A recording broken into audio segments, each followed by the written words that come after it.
Good morning, good afternoon, and welcome to another, or maybe even good evening. Welcome to another Life, Love and the Pursuit of Real Estate with me. Thanks very much for watching. Again, I'd like to thank everyone who has been watching. I feel very privileged and humbled by the views. Today, I want to talk a little bit more about KSI, knowledge, strategy, and implementation. But before that, what I'd like to do is I'd like to cover a couple of points that relate to the earning or the acquisition of money. There seems to be in certain countries, and even in Australia quite a bit, there seems to be an aversion to a lot of people making a lot of money. And I mean that in the right way, and I'm probably not articulating that as well as I should be. But in essence, what we should be doing is we should be admiring those that are really succeeding well and trying to emulate their good behaviour.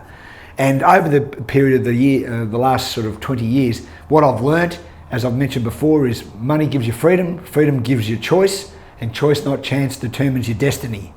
So as you mature into a fully fledged adult, and as you mature into a fully fledged business person, male or female, one of the platforms that I use is KSI. And the first thing I'd like to talk about is the knowledge part, the first part of KSI. And for me, knowledge takes on a few different forms. So I'd just like to cover in a couple of details and just give you some notes that you might want to take down and follow. And at some stage, I will be going into the three parts in a more deeper fashion. So, knowledge. Right. The acquisition of knowledge is the most important part. So what we want to do is we want to acquire knowledge. To acquire knowledge, we need one very important factor. That is time. Right? You need to be devoting a large percentage of your prep in fossicking for information and talking to the right people about information.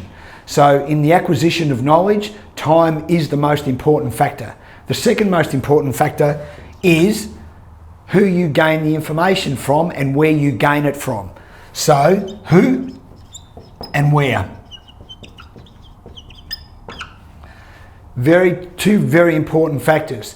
So, I have a belief that you are the equivalent of your three best friends. So, my three closest friends are very business savvy, they're very socially savvy, and we have a lot of the same interests. We have an interest in wine, we have an interest in food, we have an interest in cars, we have an interest in real estate, etc. And what I find is that our banter is always at a very, very high level. So it sort of keeps me sharp. And the third most important thing is the collation of information. So you need to keep a record of everything that you're learning, right? So you need to collate info. Now, so the collation of information, so what I do is, aside from the computer and all my different folders, I'm very manually driven and I take a lot of notes. So as I'm reading and as I'm talking to people, I'm generally a very, very large note taker. And what I do is I tend to keep all my notes and I refer back to them at some stage, whether I'm doing a talk or whether I'm going on a business presentation or a bank presentation for finance, acquisition, etc. Right? I keep a lot of notes. And what I find is the notes that I took at the time that I was doing and prepping my knowledge, what I find those notes make me reflect very quickly back to where I was and what I was reading. So therefore, I can end up doing a 10-minute talk and only have done 30 seconds prep. So very, very important factors. So time, who and where, and collating the information. In addition to those three components, the other thing that I need you to learn, or would like you to learn as far as knowledge goes, is that knowledge dissipates fear.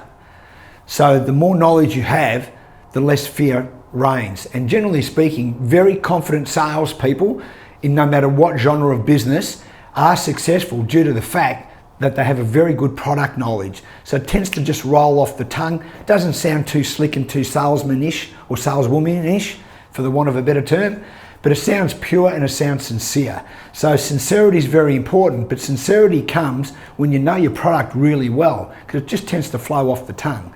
So as far as that goes, just remember that knowledge dissipates fear.